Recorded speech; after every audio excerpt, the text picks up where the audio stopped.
I ćao youtuberi, ovdje Dark Prince, znači otvaram Crown Chest 10 od 10, znači pun Crown Clan Chest i da vidim da li ću da dobijem neku legendary pošto nemam nijednu. I otvaramo i gold, 3000 golda, dobro, nije loše.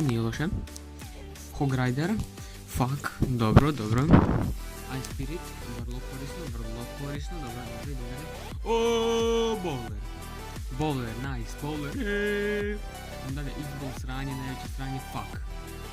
Idemo dalje, dobro, odlično koristim.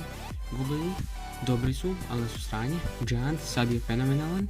Mortar, najveće sranje u ovoj igrici. I Clone Spell, nema legendary, Clone Spell, ok. Solidan Clone Spell, najnovija karta. Veoma dobro, uvukao sam Bowlera, kojeg do sad nisam imao, tako ću zavrvati sada da cepam sa njim. Što se tiče klona, može, upgradit ću na 3. level, Bowler ekstra, tamo je sad Epic Sunday, bit će Epic Sunday, pa ću da pitam više Bowlera, pa ću da primam na višem levelu. Tako da, ekstra brate, ekstra. Hvala vam što ste gledali ovaj video, vidimo se vrlo uskoro.